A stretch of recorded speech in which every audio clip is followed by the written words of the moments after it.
ever. Amen. In the name of the Father, the Son, the Holy Spirit, one God. Amen. All right. Thank you, buddy. All right, guys. Well, welcome to our second Let Me Grow event. And I would like to start it very quickly with the gospel of today because it complements the topic that we're going to be discussing. The gospel of today is from John chapter 14, verses 1 to verse 11. And it says this: "Let not your heart be troubled. You believe in God, believe also in me. In my Father's house are many mansions. If it were not so, I would have told you. I go to prepare a place for you. And if I go and prepare a place for you, I will come again and receive you to myself, that where I am, there you may be also. And where I go, you know, and the way you know, and where I go you know, and the way you know." Thomas said to him, "Lord, we do not know where you are going, and how can we know the way?" Jesus said to him, "I am the way, the truth, and the life. No one comes to the Father except through me. If you had known me, you would have known my Father also. And from now on, you know him and have seen him." Philip said to him, "Lord, show us the way, show us the Father, and it is sufficient for us." Jesus said to him, I have been with you so long, and yet you have not known me, Philip. He who has seen me has seen the Father. So how can you say, show us the Father? Do you not believe that I am in the Father and the Father is in me? The words that I speak to you, I do not speak on my own authority, but the Father who dwells in me does the works. Believe me that I am in the Father and the Father is in me, or else believe me for the sake of the works themselves, and glory be to God forever and ever. Amen. All right, so a couple of things about the gospel of today. I'm not going to give a full sermon or anything, but Christ starts the gospel by saying, "Do not be troubled." And he started the gospel with "do not be troubled" because few verses before this, Christ was talking to his disciples about his crucifixion and how he's going to be treated so badly, his death on the cross, and the disciples were very, very anxious. They got very afraid, and later on we'll see today how there are many feelings associated with the feelings of anxiety. And the disciples themselves experienced this feeling of intense anxiety when they heard from Christ about his crucifixion and his death on the cross. Okay. So, and he said to them, one of the ways, or in order to overcome an anxiety, faith is very, very important. And he said, even if you do not believe in my words, if my words are too heavy on your ears to listen to, at least see the works that I have done. I opened the eyes of the blind. I raised the dead. I gave the 5 loaves and the 2 fish. I created eyes for the man who had no eyes. I allowed the lame to walk. I healed the paralytic. I healed the leopard. I cast out demons. Who else would have authority to do all this? Or who can do all this without having an authority? So he's saying, even if you do not want to hear my words and believe in them, even if you're too stubborn to do so, at least recognize the works that I have done. Okay. So we're going to talk about an anxiety today. We're going to talk about so many different aspects of an anxiety. But we have to understand, and this has been proven by research time after time after time again, those who have strong faith tend to deal with their anxiety much, much better than those who have no faith. Okay? So with that, I hand it over to Julia, and Julia will take on the presentation from them, and we'll chime in as we go. Thank you, Bruno. How are you guys doing? Good? Some of you just came from outside, had a trip, long day. Okay. Do you see the picture right here? Do you ever think? Literally all I ever do is thinking. Who here thinks all the time? When do you guys think all the time? When do you get a chance to think all the time by yourself? When you're alone? Yeah. When you're about to sleep? Yeah. When you're bored? Anything else? Can you repeat that one more time? Zoning off of class? Yeah. About to study? About to do something important? If there's one thing in your mind, we're probably going to think over and over and over about it, right? Okay. Let's watch a video together. And it's going to explain a little bit more about anxiety before we go in. Let's see.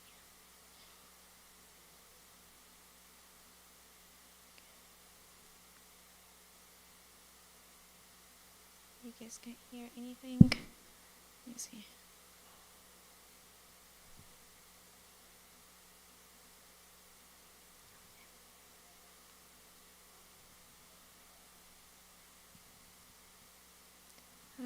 Can someone help us with the sound? Abuna, Samir? Anyone? No? Okay. Give us 1 second.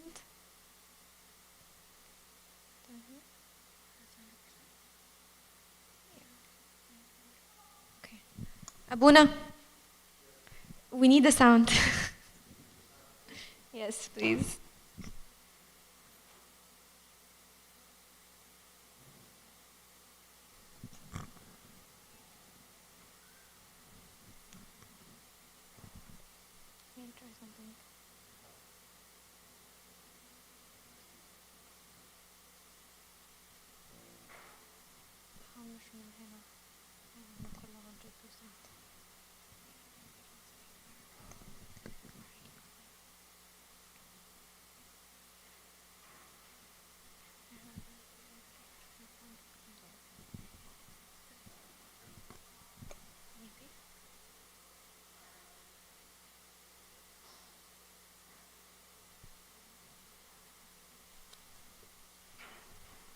Sorry about that. I'm anxious right now. Yes, and you can feel that you're starting to sweat.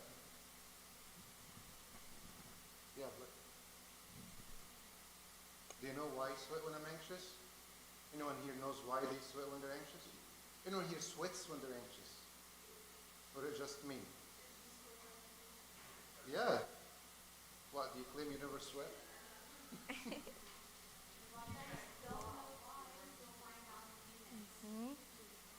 Yeah, it's 100%. Where's Samir? Samir.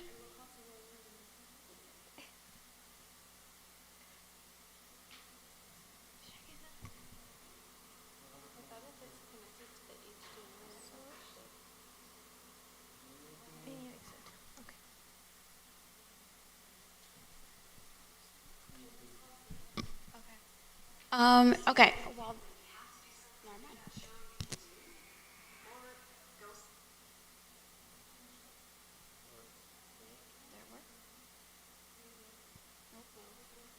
You guys can hear it? Oh, you have one of those? Oh. No, I think it might be the external connection.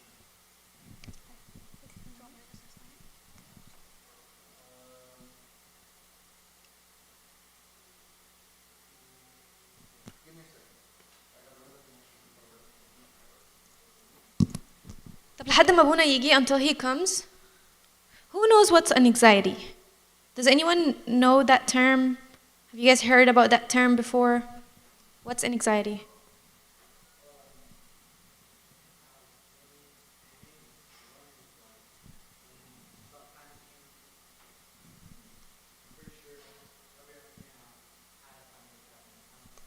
Yeah, to panic.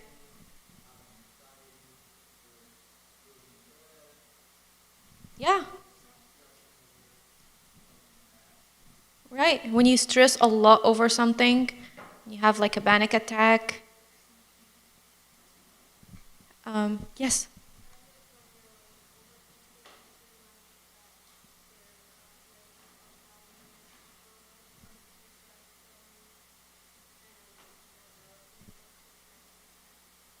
Right, when you start to think a lot and you cannot stop thinking and your heartbeat goes up, yeah, that's an anxiety. Some people start to shake. Yeah. What else? We need the sound. Samad, come up, please.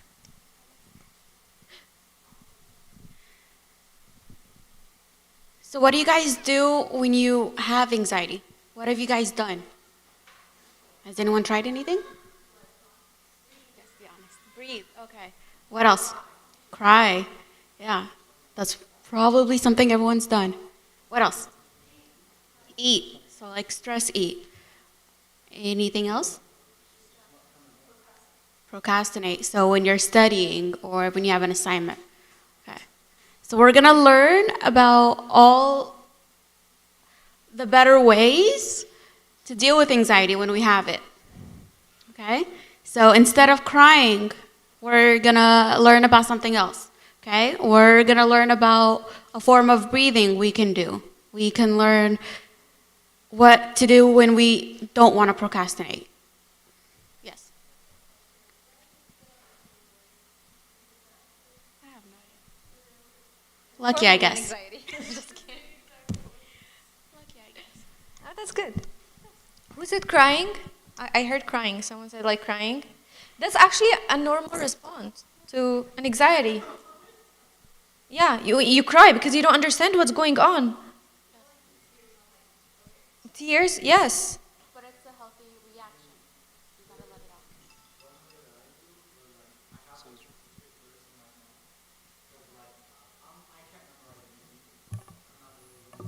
Yeah.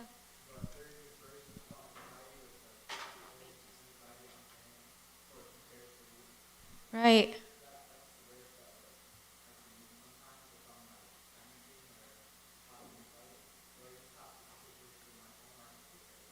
Yeah, and it calms you down, right? And that's one of the things why research found out that faith, or people who have a lot of faith and strong faith, help them a lot with anxiety and depression and other mental illnesses. Yes.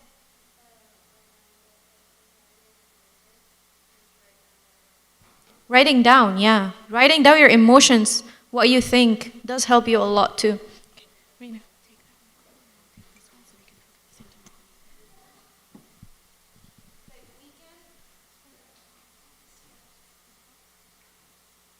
Let's watch the video.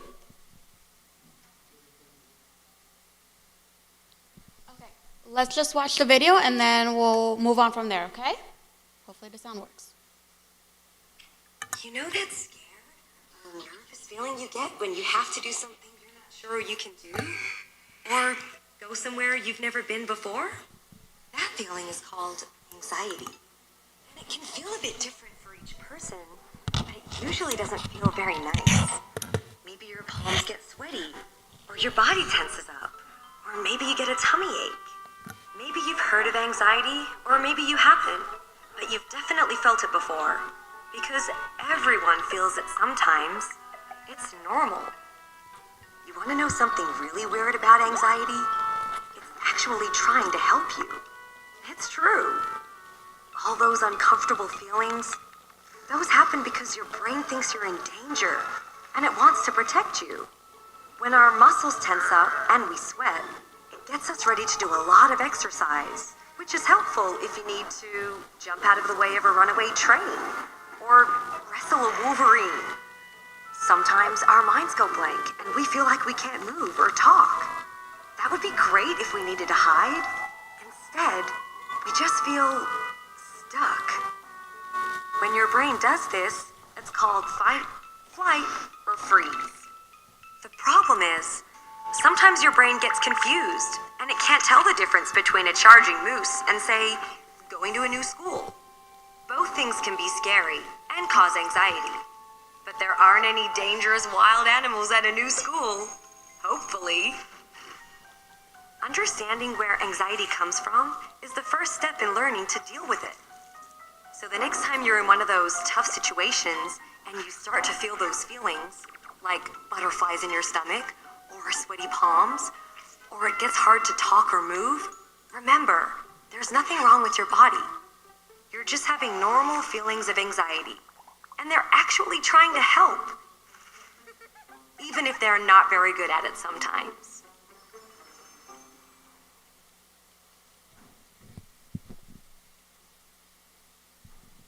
What do you guys think about that video? And anxiety helps you. Like crying help you. Like panic attacks help you. Like what? What do you guys think?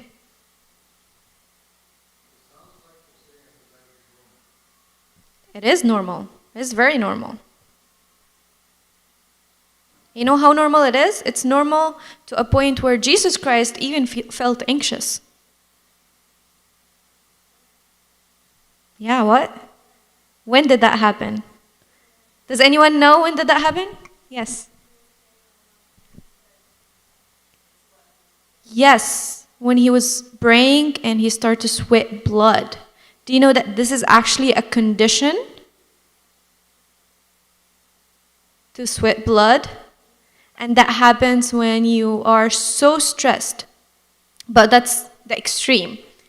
So yeah, and anxiety is pretty normal. And it happens to everyone. So what this video talked about, it's something called fight or flight. Whenever we're facing with a hard situation, stressful situation, that's how our body responds to that stressful situation. It's either to run, like if you are in front of like a train or like a car and something is going to hit you, or if I would like throw something at you, you would just do this right away. Reflexes, yes. That's how your body reacts. Or you freeze. You can't talk, you can't move. You're trying to talk, but your voice is not coming out.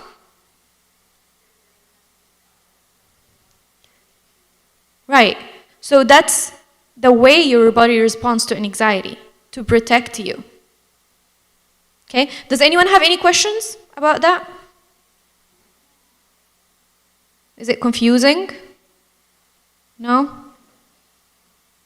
Did anyone thought that anxiety is normal? You thought it was normal? Yeah? It depends on what level. What do you mean? Can you tell me more about that?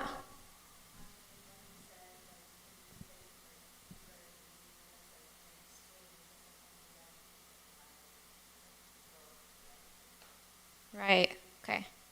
So when does it become extreme? When you can't keep it under control? How is that?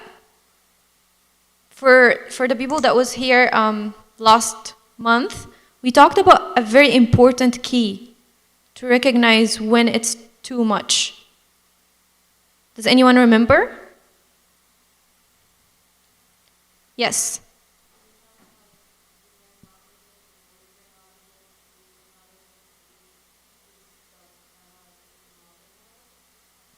Okay, can you raise your voice a little bit?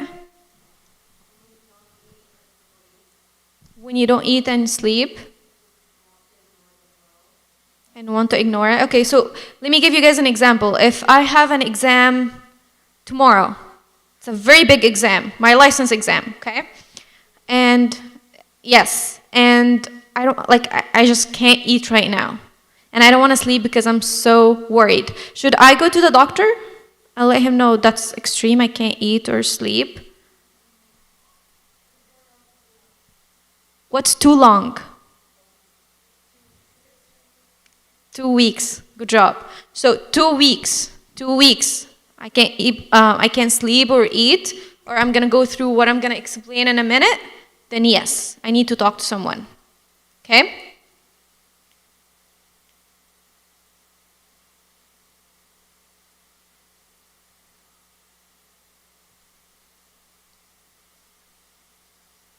Okay. So where does anxiety comes from? The first thing, biological factors. Yes.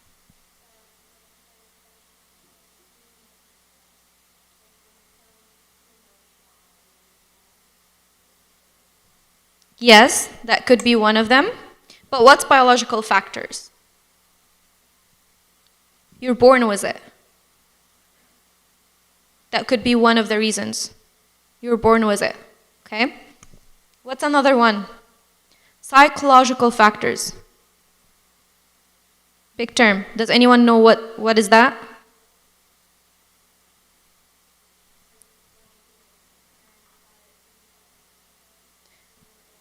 That's biological. If your parents had it and you got it from them, that's biological.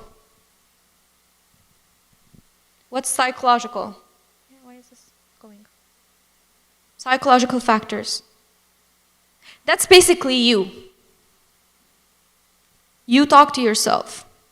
You put yourself down. You tell yourself, I'm a failure. You tell yourself, I'm ugly. You tell yourself, I'm not loved. That's you talking to yourself. All the thoughts that going on, that's you. That could trigger an anxiety.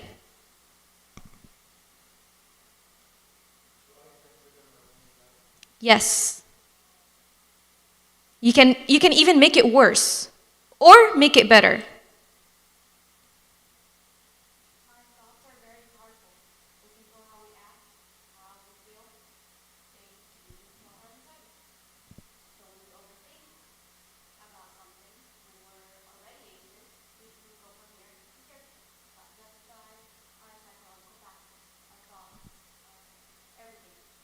Where do you think an anxiety, the main source of an anxiety, where does it start? Yes.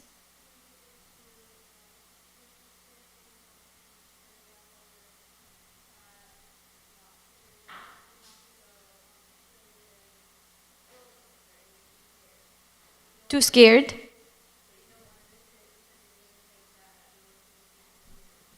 Right. Right, when you're stuck between feeling and behaviors. But the start point of an anxiety comes from a thought. There's something, I'm thinking about it. And that thought triggers my emotions, how I feel. And then it can go back to add to more thoughts, which makes our emotions even worse. Okay, it's like a circle that keeps going around. So the third thing that triggers an anxiety is environmental factors, such as exams. I have an exam. My friends are going out. What else? The people you hang out with. Your siblings, sometimes. What else? Work, school. Feeling you're not good enough, is that environmental or psychological? Psychological. Why? You're telling yourself, yes.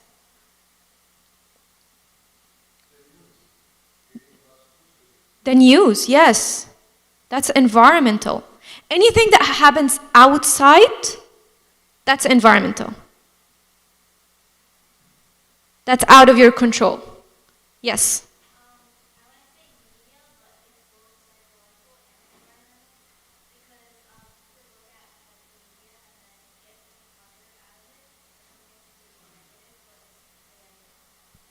Right, that's a great point. Why? Because media is outside, right? That's environmental. But what we tell ourselves is what? Psychological, right? So it can be both ways. It starts with environmental. Why? Because I'm reaching out to the media. But then the media is affecting what? My psychological. And sometimes my psychological affects what? My environment. Because I would put myself where? In a bad environment, right?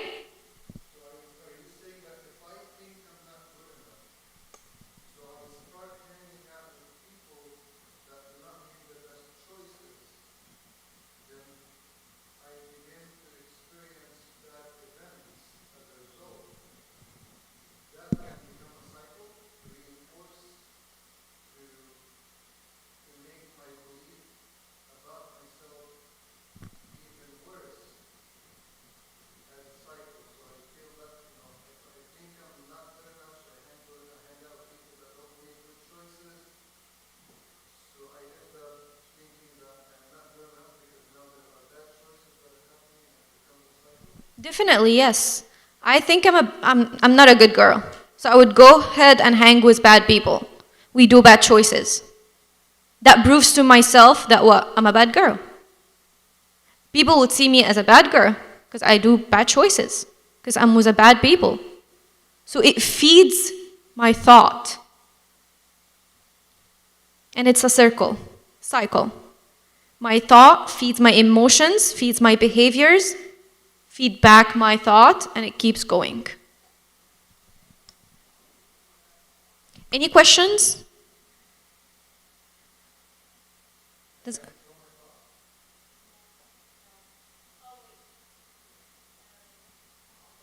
I hear yes, no, maybe, wait, not all the time. I need an explanation, tell me. Yes, why? Tell me how.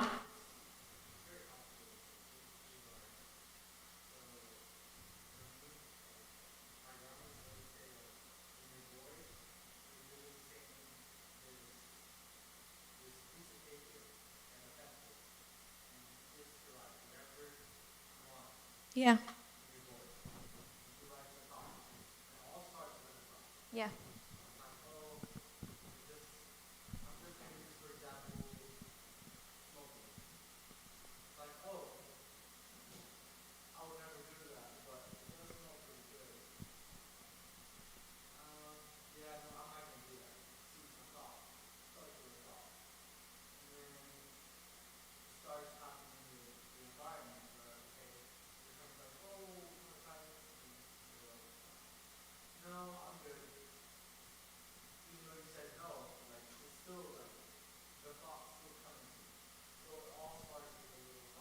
Right.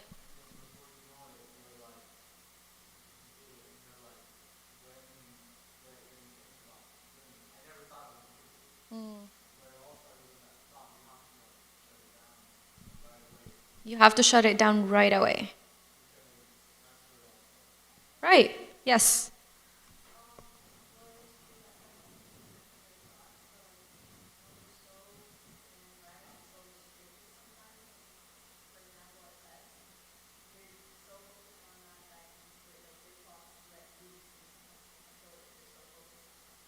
Mhm.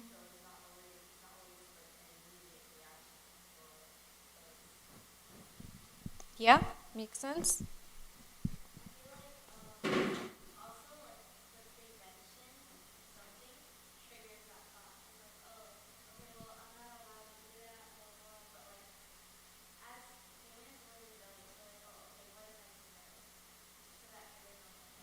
Right. So I hear you guys talked about two things: prevention and intervention.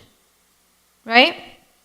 And yes, but before I answer that question, Abuna, let's think about it. Can a thought harm you? Having just a thought, can it harm you?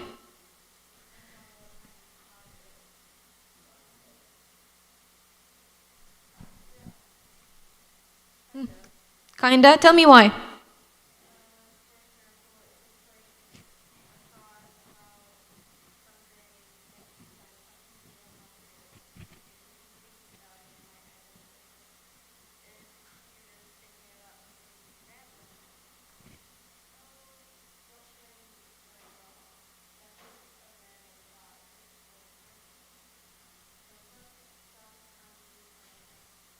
Okay. Yes. It harms you mentally? Yes. So a single thought does not harm you. It does not harm you. What harms you, if you take that thought and make it big. Okay? Make it big. When you make it big and keep thinking about it, you're making yourself feel a specific way. Worried, anxious. Okay? And when you feel that way, when you feel a certain way, what would happen next? You will act on it. That's the dangers of having a thought. A single thought does not harm you. And that's what we say when people have panic attacks, when people think that, oh my God, I'm gonna die. My heart bounces up and down. I can't control my heartbeats. I cannot take my breath. I feel like the room is just closing up. What we tell them, you're not gonna die. It's normal. That's just a thought.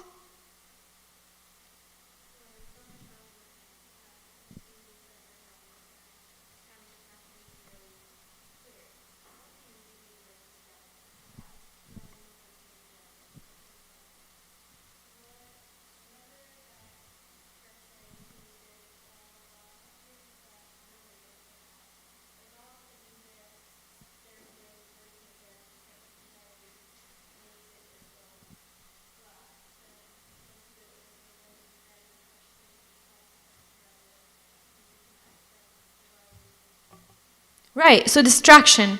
Why? Because the distraction shuts down what? The thought. You're no longer thinking about it. Yes. Even if it's a good thought, does it harm you? A good thought?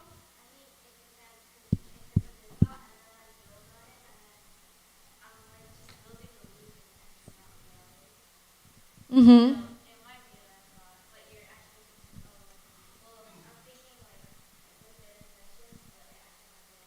Okay, hold on to that because we're going to talk about that. Hold on to that. Yes, there's a question right there. I just wanted to say that what she said was kind of like not a thought, but more of a dream. That you're thinking about like a dream that it didn't happen yet, but it'll eventually happen. Okay, so thought versus a dream. A dream begins with a thought, right? I have a dream, I'm thinking to have something, right? Okay, let's move on and then I'm going to take more questions. So again, we said biological is genes, DNA, hormones. Psychological, how we talk to ourselves, how we cope with hard situations. What do we do? If I have an exam tomorrow, what am I going to do with it?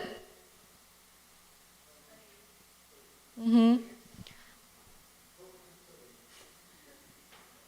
Our internal monologue. Talking to ourselves.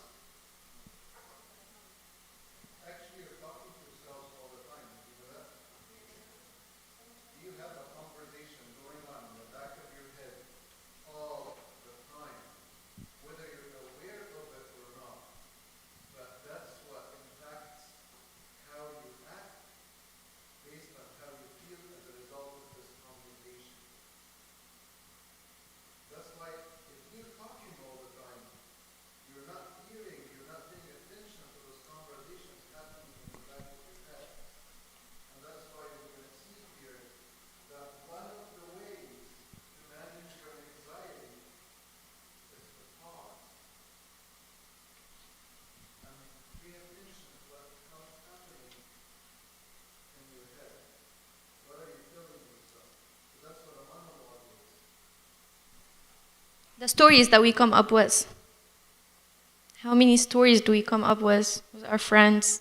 I had a fight. Oh my gosh, I could have just said that to her. I could have just said that. Why didn't I say that? If I said that, she could have just said that back to me. And constant story that we come up with. Okay, combination of our thoughts, behaviors, and actions. And how does it all fit together? How does all of that fit together? So, you want to take the environmental? Okay, so I'm going to talk about the environmental factors.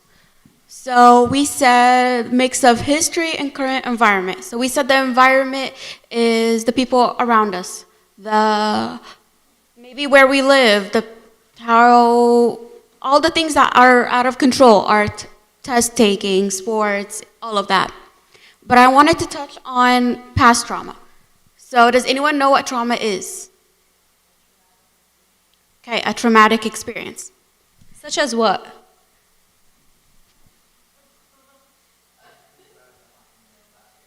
Okay, so Sad? okay, so it can vary. It could be something as small as a fender bender or an accident that totaled a car. It can vary. It can vary from something very small to something very big. And something that might happen to you that might be trauma, for someone else might be just something small. It varies depending on who you are, how you react to it, what it is, and it just depends on the person. So why does past trauma, why is it under environmental factors, and why does it cause anxiety?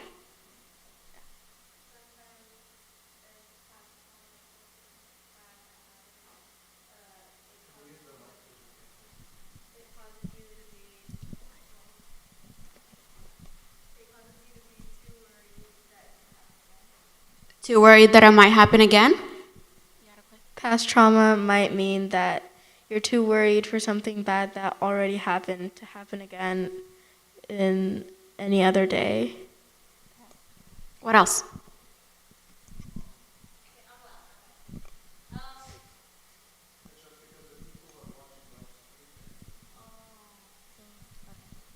So it can affect like your future.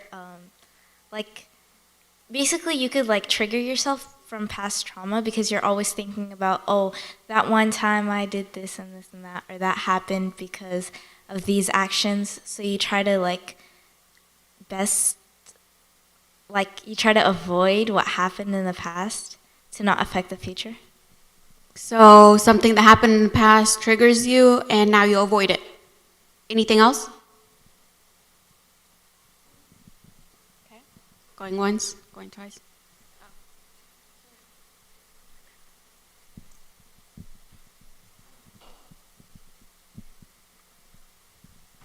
So, although that past trauma can be an environmental factor, it can also be psychological because something like, for example, if you were to be in a car accident and it caused you trauma, it could, if you see something that kind of makes you remember that moment, it can like trigger flashbacks, inducing that trauma. Yeah, so an example of everything you guys just said would be a car accident, and maybe you were with your friends, they were speeding, and a car came out of nowhere and you guys hit each other. You guys are fine. No one got hurt. Everything was fine. Insurance took care of it. But now you get anxious every time you get in a car with your friends. Because you remember that last time you did, you guys got in a car accident.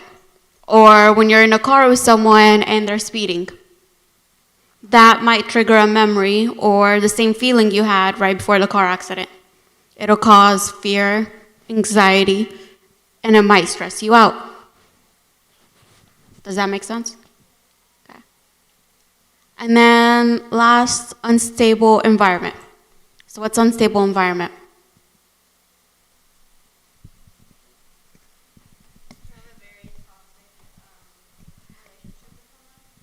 A toxic relationship with someone? So like who? For example, a friend who is using you if you're smart and they're not. Then, for example, they want to use you for your smartness. Hey, what's the answer of this? Or can you help me with homework after school? Sometimes they're using you and they don't really care what you're feeling. So an unstable environment when it's toxic and someone's using you. What else? A judgmental environment. So when someone's judging if you go to church or not, or what you're wearing, or if you're taking honor classes and they're not. What else? So judging by their looks. Okay, God forbid, but like your household environment,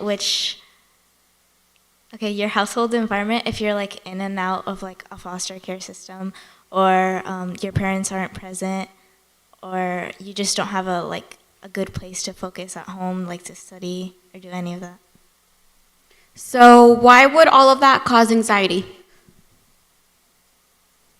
What about in and out of foster care, or your friends judging you, or anything else that might be unstable in your life? Maybe you move every year and you don't know what's going to happen next year.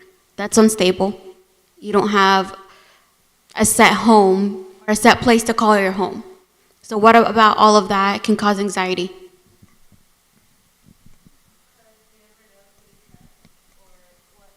Because you know that something else is going to happen instead of what you wanted. So like uncertainty, not being sure of what's going to happen.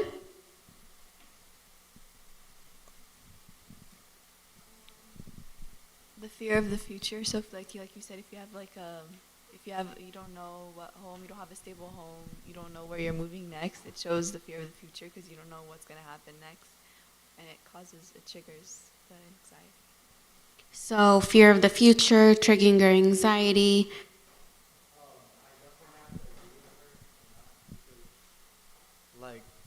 Like for example, like I just recently quit my job because like school, I had to focus on school. So now I'm just worried about, okay, like how am I gonna get money? Like I have to, like, for a moment, like I'm like, okay, like what's gonna happen, you know? You don't know what's gonna happen, but you just have to, like as you said in the beginning, having faith helps a lot with like just trying not to worry about what's going to happen, because you know that no matter what, eventually like God is there. Like no matter what happens, God is there. Which why I think, as Abuna said, that having faith does help a lot with preventing an anxiety and panic attacks. Right, so having faith helps when you're in an unstable environment. So how does an unstable environment affect our thoughts, our feelings, and might cause us anxiety? So we touched up on it a little bit, the fear part. So what about our thoughts? What do we think when we're in an unstable environment?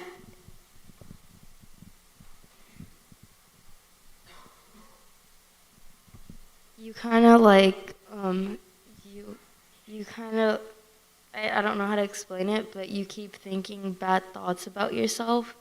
Like if like, for example, you're in a foster home and you keep going from different places, that might make you feel like I'm not worth anything, no one wants me. So maybe we start feeling like we're not worthy of stuff around us. Maybe the people around us just love kindness. How many of you guys heard about what happened in Texas with the school shooting? No, not basically everyone. Only speak for yourself. All right, so some of you, the majority of you did, some of you did not. Okay. How many of you felt scared?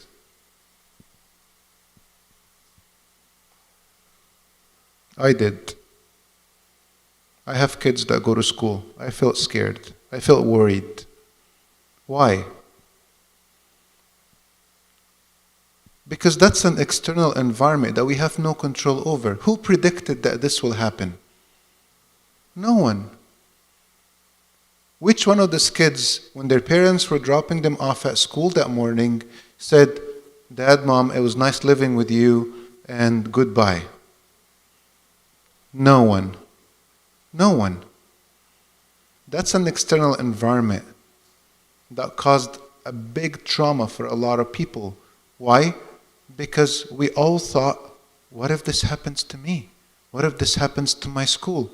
What if I was one of those children that got hit by one of those bullets?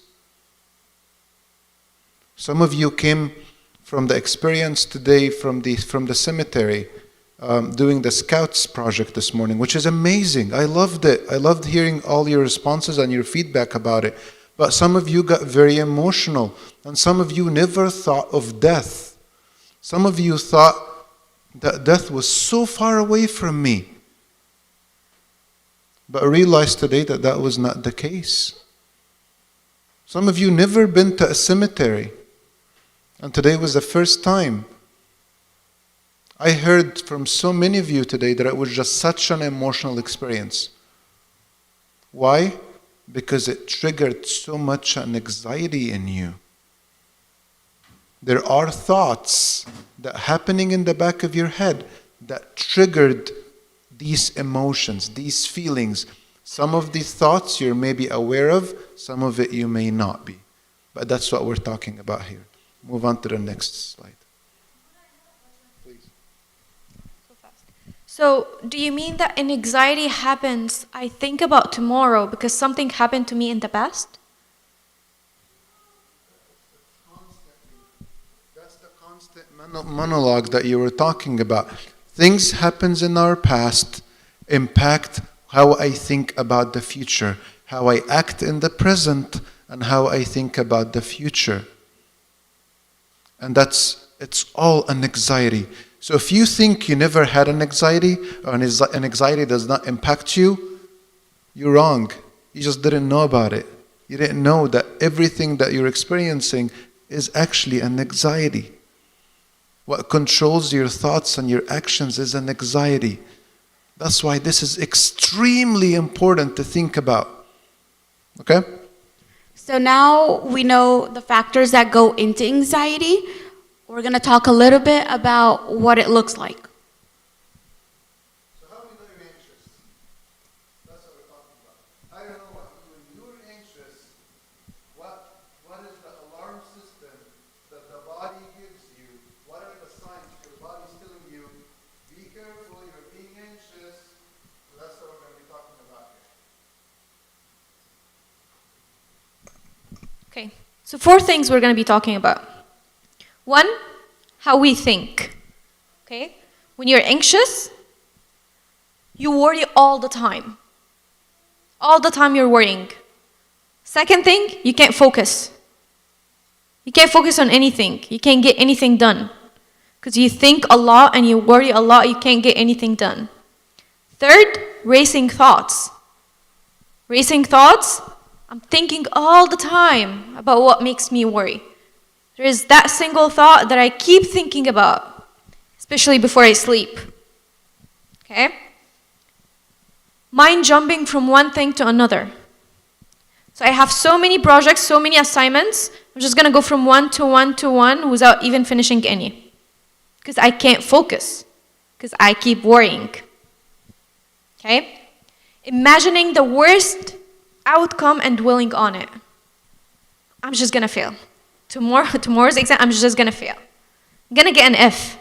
I'm not going to have life. I'm not going to have a career. I'm going to be bad. And you take that thought that you're going to do bad tomorrow, which did not happen, and you keep thinking about the consequences. And you keep thinking about the worst. I'm going to get F. And if I get F, I'm going to fail the class. And if I fail the class, my parents will punish me. And if my parents punish me, I'm a bad girl. And if I'm a bad girl or bad child, then I'm not going to have life. And if I don't have life, no one will love me. I'm not going to have friends. And you keep thinking about it. You keep worrying about it, okay? So that's how we think. That's how an anxiety affects how we think. Yes? When you keep having what if questions in your mind. Right. When I keep having what if, okay? How your body reacts. Your body, your heart, what happens when you're anxious? Pounding too fast. What else? Your chest feels pain. You feel pain in your chest. You're sweating. What else? Crying, but it comes from what? You feel pain. Your hand might even like have numbness in your hands and feet. That happens from an anxiety. Having stomach aches and headaches could happen because of an anxiety, because you're having an anxiety. When you're studying and you can't study and you can't focus and you're worrying too much and suddenly you feel like, oh my gosh, I feel like I'm just gonna throw up, I feel dizzy, I feel headache.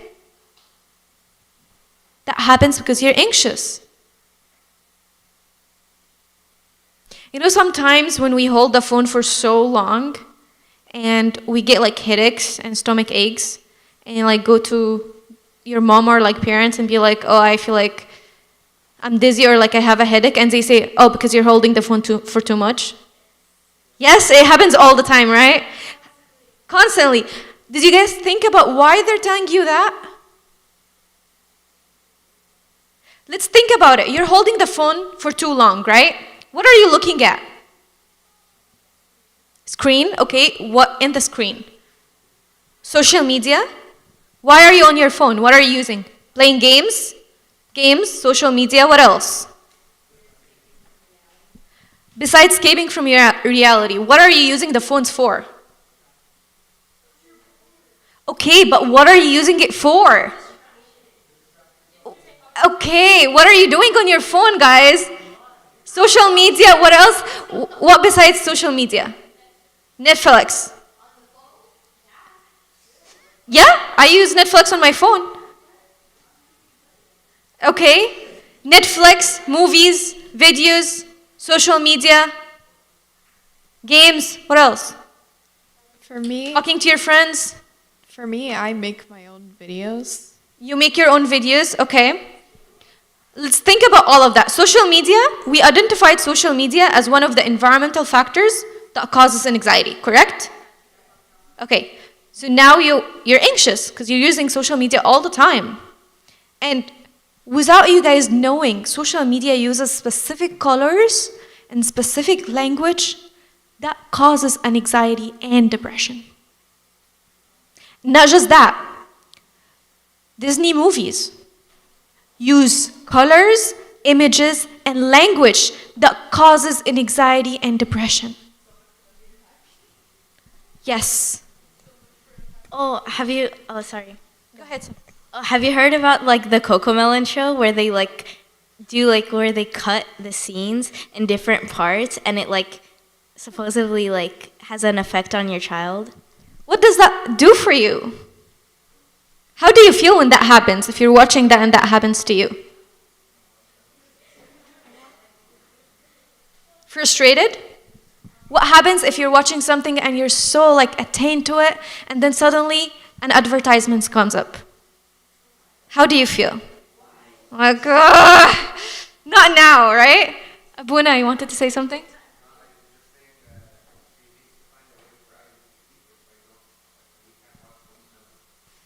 Yeah?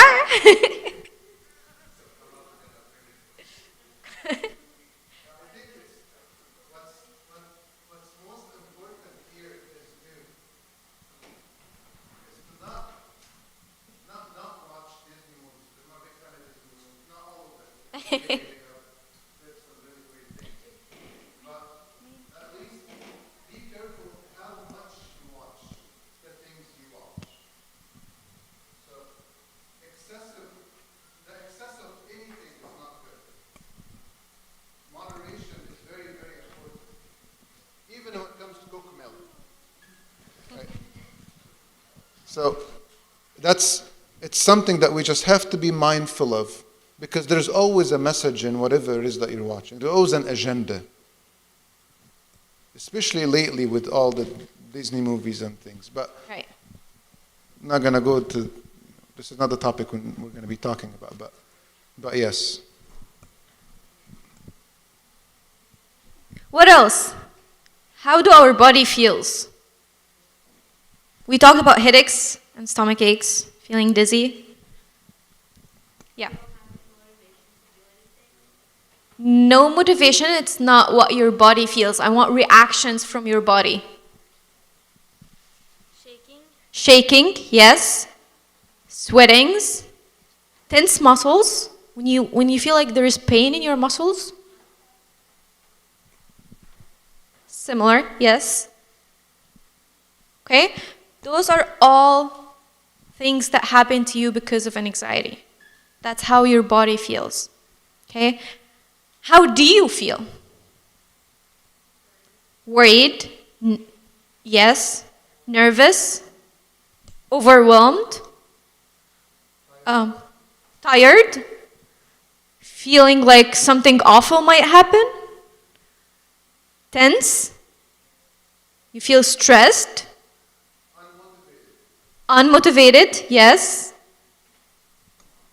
On edge? What else? Yes. Short temper, yes. Feeling easily annoyed? Anyone comes to you, you just want to explode? Don't talk to me right now. Don't talk to me right now. Right? Especially parents and siblings. Maybe it's different with friends, but parents and siblings. Huh? Why do parents compare us so much? That's a cause of an anxiety. Yes. That makes us want to what? Want to do better in everything. Fear failure. Okay? How does an anxiety looks like when we behave? It's all up there. Tell me.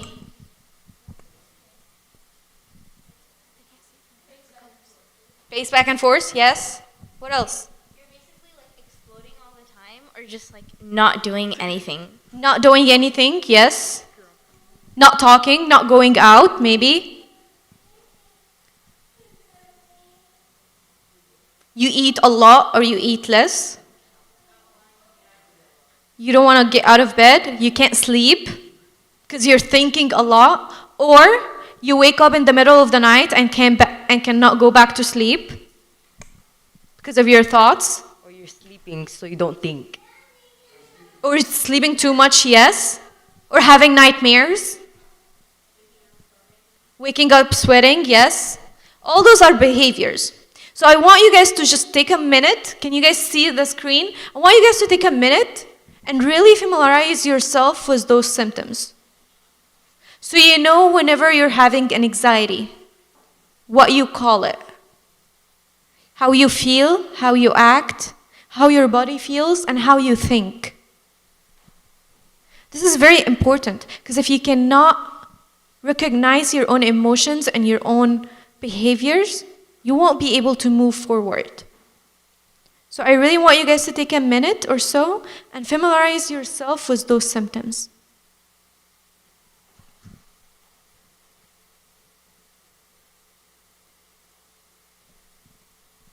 And again, when do I reach for help? 2 weeks. If I see all of that or some of these things or even 1 or 2 and it's going for 2 weeks or longer and I cannot control it and it's affecting everything, it's affecting how I treat my friends, it's affecting how I treat my parents, my siblings, it's affecting my school, it's affecting me, it makes me sad or tired all the time, then I need to reach out and talk to someone.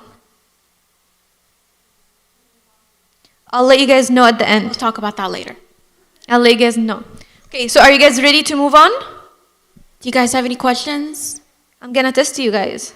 I'm just kidding. Do you guys feel anxious? I know. Putting it into practice. Okay, so how does your anxiety impact the way you think, feel emotionally, feel physically, and behave? So let's take an example here. Can we pay attention here? Okay, let's take an example, okay? A thought. I haven't heard from my friend yet today. Is she mad at me? That's a thought, okay? going to affect the feelings. I'm going to have anxious feelings such as irritable, annoyed. I'm annoyed. I'm like waiting. I'm worried, on edge, waiting for something. I don't know what to expect. Physical reactions. My stomach may hurt. I might feel like I want to throw up. I have breathing issues. I'm breathing faster and faster. And how would that affect my behaviors? Yeah? I don't want to be around anyone. Now I'm thinking that my friend is mad at me. Now when she talks to me, I might explode on her face. Like, you were mad at me. Like, are you seriously didn't text me last night? I've been waiting for you. And drama starts, right? Because like, I was just asleep. Okay. So behaviors, like you guys said, I don't want to talk to anyone. I don't want to talk until like Samantha or like my friend talks to me. I'm really quiet around everyone at school. And I might feel bad about myself. What did I do for her to not talk to me? I might think that the fault is in me, that I did something wrong, that I'm not being a good friend, that it's my fault that she's not talking to me. And remember, that's what? Psychological what? That's psychological factors. That again triggers my anxiety.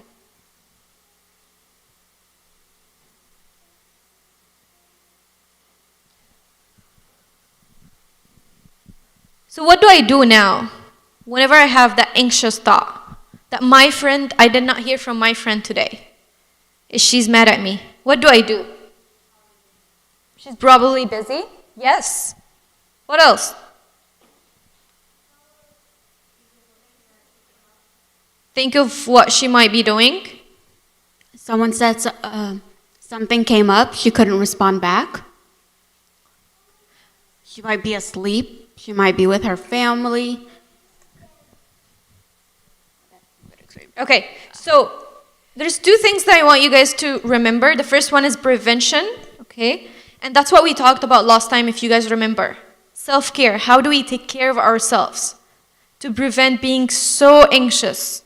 Okay, that's the first thing that we all need to do starting from now. Practicing self-care. Second thing is when the thing happens, when the thought comes up, I intervene. How do I intervene? I shut down the thought. And how do I do that? The first thing, I recognize that I don't have any evidence for my thought. What is my evidence? That's the question that I want you guys to ask yourself. What is my evidence that my friend is mad? Yeah, but that could be because of any other reason. Why is it telling you that she's mad?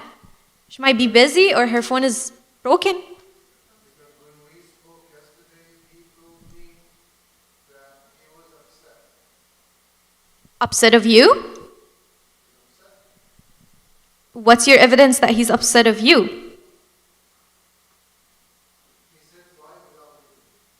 He said what? Bye. Without waving. Oh, okay. Okay, again, what's your evidence that that's because of you? Okay, that's a question. That doesn't make it a fact. Right? So I want you to really ask yourself, what's my evidence? What's my facts? Can I think of anything else? If yes, then that's what we call irrational thought.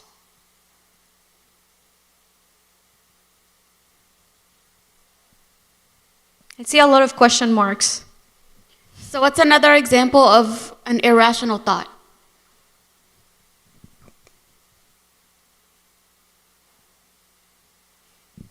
I'm going to give you one. I look ugly. That's an irrational thought. Why? Being insecure? But why is it irrational thought? Saying to myself, I'm ugly.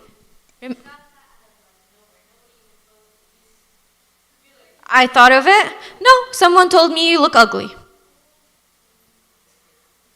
So, am I ugly? Should I just go and be like, okay, I'm ugly and act like I'm ugly? They're not irrelevant. Yeah.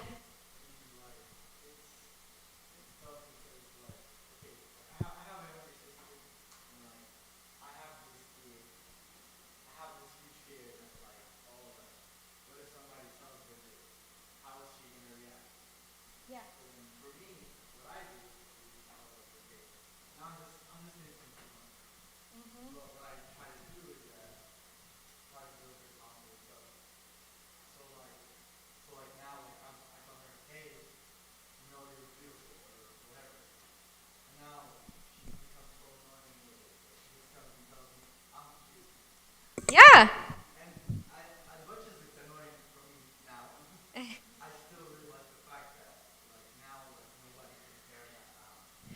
Do you guys know why?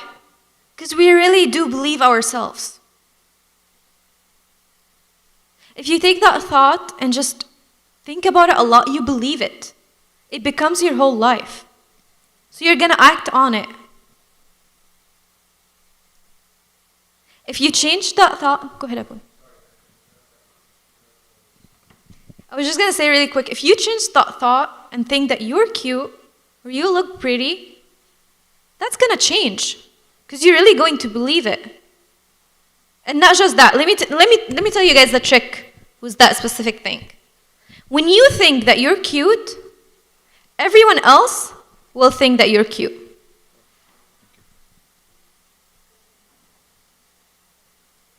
Because you're going to act like it. Because you're going to act like it. You're going to carry yourself differently. Your expectations are going to be different. Just like if I think I'm a failure. If you think you're a failure, how hard do you think you're going to be studying for a test? Or you might not be studying at all. Because what's the benefit if I'm going to fail anyways? How many of you thought this before? If I'm going to fail anyways, why even try? Yeah, see all these hands that are up? It was only a thought in your head. And it prevents you from even trying, from even studying. Although, if you actually put some effort to it, you actually might pass. Yeah, because you never know how other people are going to do. You never know what the test, how hard the test is going to be, whether or not the teacher is going to curve, or how easy the question might be. You don't know any of that, but you have already judged yourself that you're going to fail, and you acted based on your own judgment. You know what is that called? Self-fulfilling what? Prophecy. A self-fulfilling prophecy. I'm never going to be a good deacon. I'm never going to learn the hymns. I'm never going to learn Coptic. I'm never going to understand it. Might as well not even dress. Happens to me. All the time. To me too. All the time. But Me too. Were you a deacon? Oh, no. Right? But yeah. Or, I am never going to be like this person. I might as well not even try. How many of you compare yourself to someone else and put yourself down? I am never going to learn how to pray Gregorian liturgy like Abu Antonius. So you know what? I'm not going to even try. Or the St. Cyril liturgy. But Abuna kept on pushing me. And you know what? When I tried, I actually did it. I have never prayed it before because I had that thought in my mind. And Abuna said, who cares? Just try it. He gave me a recording to listen to, and I did. And you know what I did? I prayed the whole St. Cyril liturgy all by myself. With people present. With napkins in my hands. Because I was wiping all the sweat. Why? Because I had a thought in my head that says, you cannot do it. It is going to be too hard for you. and I felt very anxious about even trying. So I never did. I was my own obstacle to myself because I was too anxious. That's what we're talking about here. When you become your own enemy, when you become your own obstacle, when you become your own challenge, because you put a thought in your head that you're never going to be good enough. Make sense? And if you think about it a little bit deeper, you're going to find that at one point of your life, about one thing or another in your life, you did this.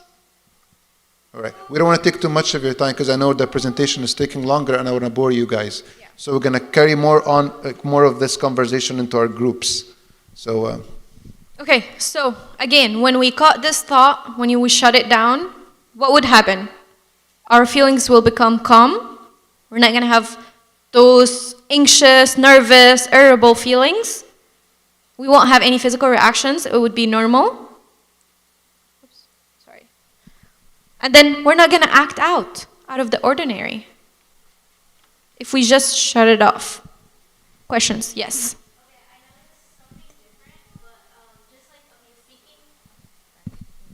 Okay, like seeking discomfort, like the consistency of like being like rejected or just, like Samantha not picking up the phone, or like any situation where you feel challenged, doesn't it make it like better to like stop that thought? Okay. Yes. Okay, Marina. Do the breathing. You have a question? For the thought that makes you like, if you're like a failure, stuff like that, like adding on to that, what if from past experience you have this thought has actually came true and now all you think about is this thought? What are you like now all you think about? Because from past experience, like it happens, like what can go wrong is gonna go wrong. And that is a perfect way to enter the last part of our presentation. Because that happens. You know how it happens? Two things.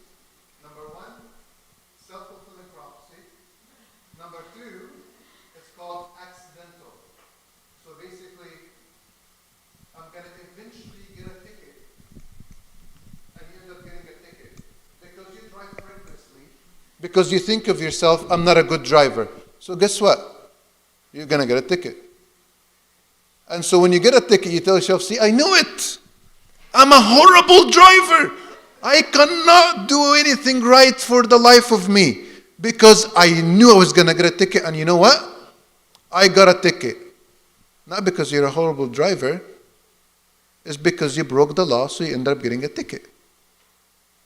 But you tie the experience to the negative thought or the negative belief you had about yourself. Make sense? Question in the back.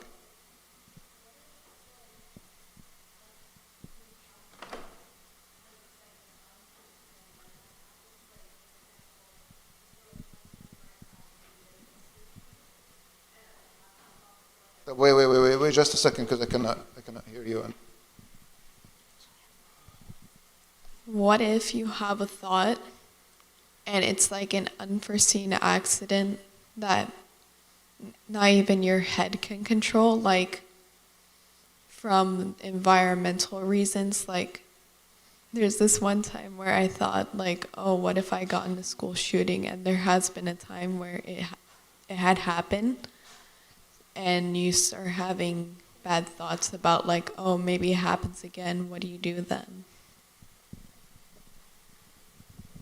Except question. What if you have a fear about something that can happen, and then it actually happens, and then it makes your fear worse? Right? Is that what you're saying? So what do you do about that? That's what we call trauma. And it's true, because it's a legitimate, intense fear. Do you understand? Just like, how many of us had the thought that someone that you love very, very, very much, if they get sick, you get really, really, really anxious. And then they get sick. And what happens to your anxiety? Woo! Out the roof. It's beyond control. Right? Especially when it comes to our parents, our caregivers, people that are extremely close to us. Incidents like a school shooting, like accidents. I do not want to ever be in an accident because I'm afraid to be on the road. Do you know some people, their fear is so disabling to them that they don't attempt certain things that are very important in their life just because they're extremely anxious. There are people that live their whole life do not get a driver license because they're so afraid they're going to get into an accident. So what do you do with intense fears like that? There is a way to manage it. There is a way to deal with it. Sometimes we can do it on our own, or sometimes we need help. So a situation like this could be a situation that we might be able to manage it on our own. We just don't know the skills. And that's when you might need someone to guide you.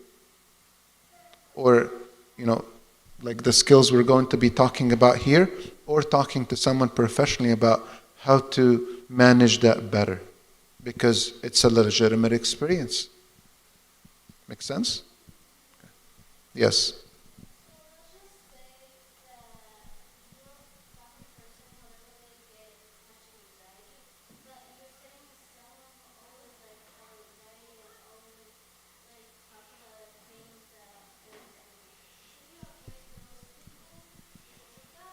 Excellent question. Is an anxiety contagious? Were you ever sitting in a room and you're not sleepy? Well, someone begins to yawn. Then what happens to you? You start yawning. Why? It triggered the yawn. Same thing happens with anxiety. If you're hanging around people that are always very anxious or always sleepy, what's going to happen to you? You're going to fall asleep too. Right? So, yes, anxiety is contagious. So if someone is too anxious to the point that it gets you anxious, then this is a time for you to part ways, at least for some time. Because it can impact your anxiety. Okay, moving on to the next point. Excellent question, guys. Wonderful questions. We're going to discuss more of it into our groups. So those who are not here, they're missing out on the group discussions. Okay, we're almost done, I promise. Just give me a few more minutes, okay? So do you guys remember at the very beginning when I asked, or Julia asked, what do you guys do when you're anxious? Do you guys remember that? Yeah, coping mechanisms, coping skills. So some of you said breathing. So there's breathing like we're doing right now, that we're unconsciously doing, and then there's something called deep breathing. Does anyone know what that is? Okay. Anyone else? Has anyone ever tried deep breathing? Okay, so a few. All right, so we're going to try this together. We're just going to do it once. We're going to run through it once, and we're going to move on, okay?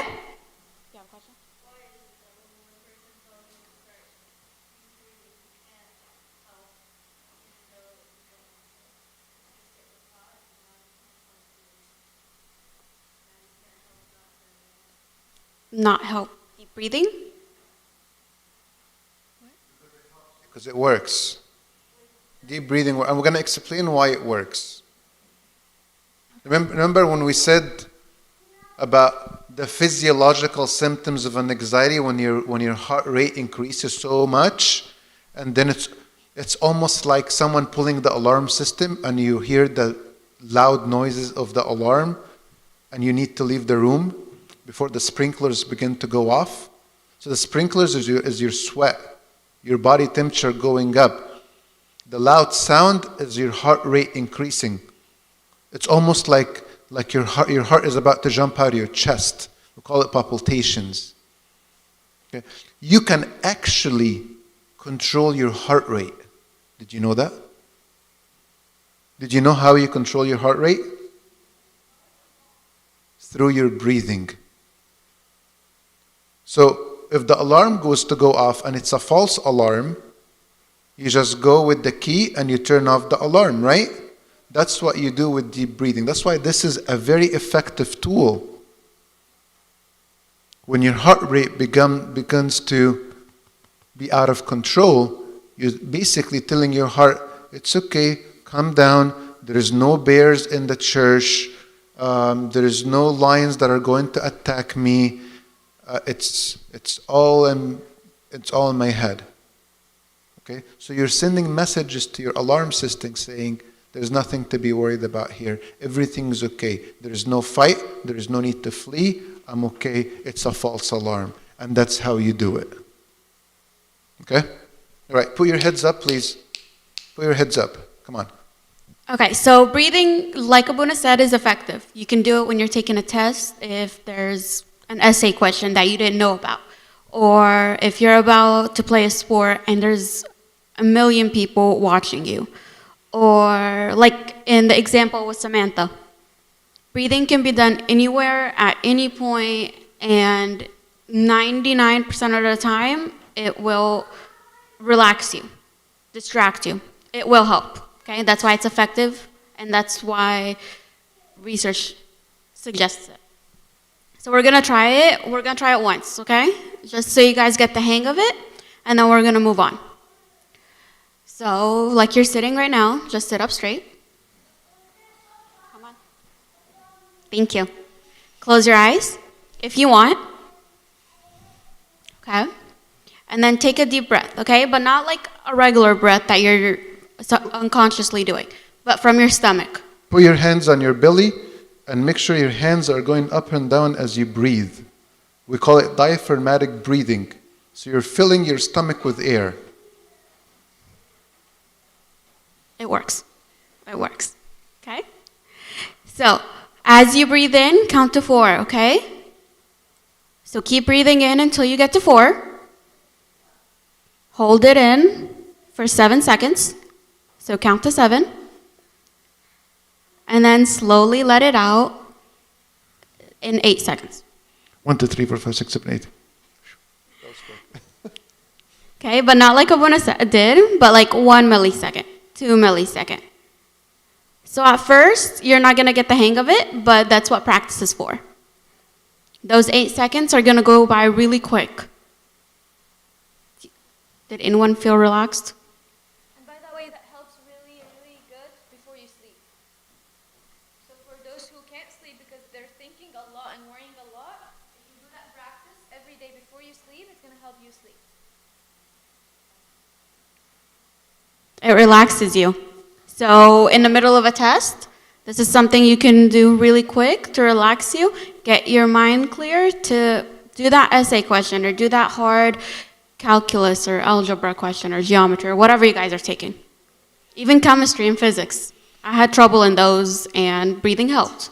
Actually, it works so well to the point that they recommend not to do it while you're driving. Do you know why? You're so relaxed, you can actually fall asleep. So if you're anxious when you're driving, then pull over, because I know some of you are getting their permits and going to be getting your license, or even some of you are driving.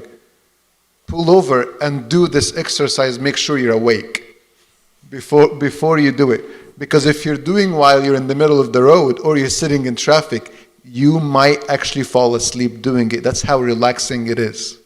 So this is a warning, and we have to say the warning to everyone who comes into your office as a counselor or a doctor as you're teaching this technique. And if you're anxious before you go to sleep, you do it enough times, it would help you relax and actually might help you fall asleep better. You guys can also do it without counting. You guys don't have to count 1, 2, 3. You guys don't have to do that. You guys just can take a deep breath in, Hold it for a little bit and slowly let it out. It'll work the same way if you're doing it. And then you just keep doing it until you relax. But like Abuna said, don't do it when you're driving. Something else is called square breathing. This one's just a little bit simpler. You're following the square. So you're breathing in for 4 seconds, holding it for 4 seconds, breathing out for 4 seconds, and holding that for 4 seconds. And then you just keep doing it until you feel relaxed. So you guys can either do it the first way or the second way. If you guys don't want to imagine drawing a square in the middle of class or in the middle of a test, you guys could do it the first way. If you guys want to pretend like you're drawing a square, you guys could do it this way. Do you guys want to practice it this way? Yeah? Okay. So sitting back, you guys don't have to close your eyes if you don't want to. You can move around the square. Okay, so if you guys want to trace with me, you can. So as we trace the top square, you're going to breathe in, counting to 4. Okay, then we're going to hold it as we're going down the square, the side of the square for 4 seconds. And then letting it out for 4 seconds. And then you're holding that for 4 seconds. Did anyone try it? Did I do it by myself? Okay, you guys tried it? Okay. So which one did you guys like better? Which one do you think would work better during a test or during the class? 1? Does anyone say anything for 2? 2? Okay. So those are 2 ways you can breathe to relax yourself, to clear your mind from those irrational thoughts. And then one more way, and then we're done, okay? We've been here for long, so I'm just going to try to make it quick. So something called grounding. Do you guys know what grounding is?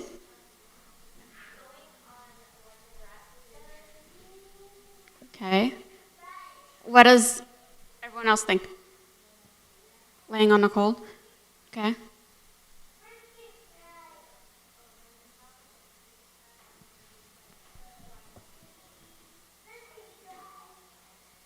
Okay.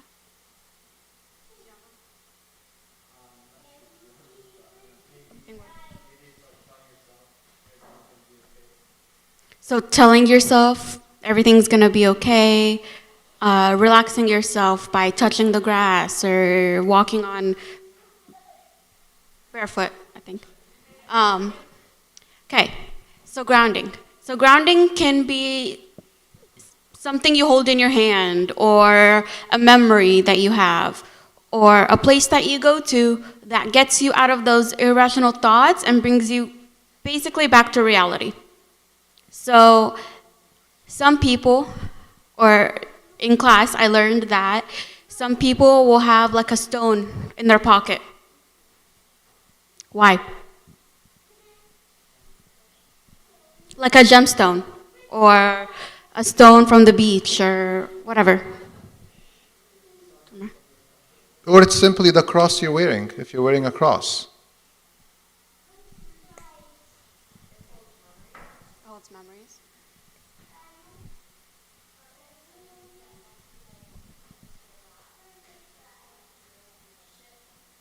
So when you're having an irrational thought, if you're in class and you're about to take a really hard test and you're wearing a cross and you touch it, what does it do?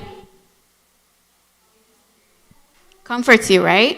It brings you out of, oh, I'm going to fail this test, to, no, it's okay, I got this, I have faith, right?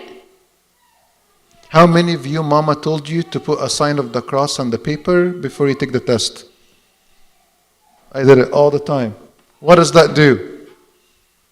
For me, it was always a reminder, because every time I look at the top of the paper, I see the cross. And it was comforting to me. Even if you're not wearing a cross, do any of you have the cross on your wrist? That's a constant grounding technique. Whenever you guys feel anxious or scared or stressed out, you can just look at your wrist. So what if you don't have a cross or a stone or a cross on your wrist? What else can you do? Anyone? Yes.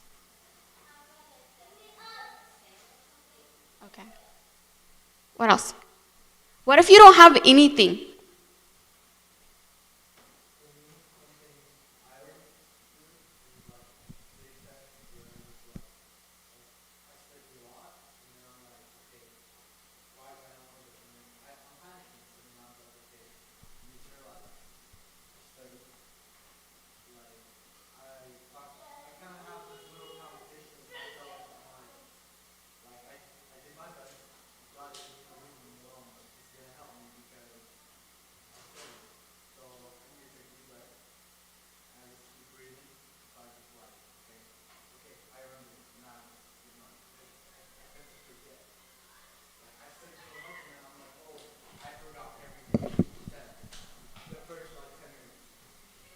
So what you just described is thought interruption.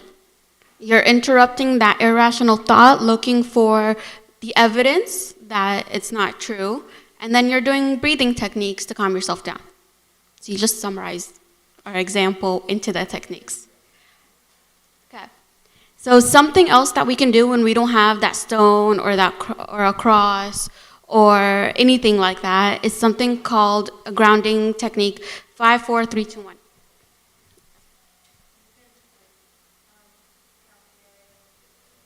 Yeah, so that's exactly what it is. We start with a deep breath. You look for 5 things that you can see. So maybe in here would be a TV, a sign, a buna, mic, and laptop. 5 things that you can see, and then you actually notice them. You don't just scan over them. You notice that the sign over there has exit on it and it's green. You notice that the light on the microphone is green. You actually notice it. You don't just scan it. You don't just say, oh, that's a black microphone. Nothing new about it. Okay? And then 4 things that you can feel. So right now, 4 things that I can feel. My ring on my finger, my bracelets on touching me, I'm holding the microphone, and maybe my phone in my back pocket. 4 things that I can feel. 3 things that I can hear, myself when I talk, maybe the kids outside, and whatever just made that noise over there. There you go. 2 things that I can smell. Okay, in here would be my perfume and Incense. There you go. And then 1 thing that I can taste. So if I had water or herb wine, I can use that. But I don't, so we're just gonna imagine that I do. And that can be the 1 thing that I can taste. And then you take 1 more deep breath. So in a classroom, what are 5 things that you can see? All right, can we just skip over that because we need to talk more about this in the groups. Okay, and then we're gonna skip that. And then you guys asked about resources. So resources, I know how scary it is to sometimes go to Abuna. Okay, so I know how nerve-wracking that can be. So yeah, so it depends on what you prefer. There's your Sunday school teachers, there's Abuna, there's your father of confession, there's counselors, your parents, primary care physician. So all of these are resources that you can use. So yes, so if you feel too anxious, you can actually talk to your doctor about it. And it may not be anything. Talk to your parents about it. Talk to your Sunday school teacher about it. Talk to Abuna about it. Many of you bring it up in confession. Many of you bring it up in confession. Okay. What's that? Do I have a list? I have a list of what? Of who brings up in confession? I don't need to make a list. I already know all of you. No, I'm just kidding. But what I'm saying is, it's not as scary as you make it sound. But I only deliver electric shocks if you talk about anxiety and depression. I'm just kidding. I don't. But yes, so let someone know. There's nothing to be scared of, nothing to be embarrassed about. That's the whole point. Because you can be helped, and there is a way to be helped. All right, so we're going to take a 15-minute break. I know you guys have been sitting here for a long time. and we're going to come back for our groups. All right? So we're going to break now. It's 2:50, 3:05. We're going to start the groups for another like 30 minutes or so. These might change, so we'll let you guys know when you guys come back, okay? Yes, absolutely. You guys can go. It's okay, you guys can go.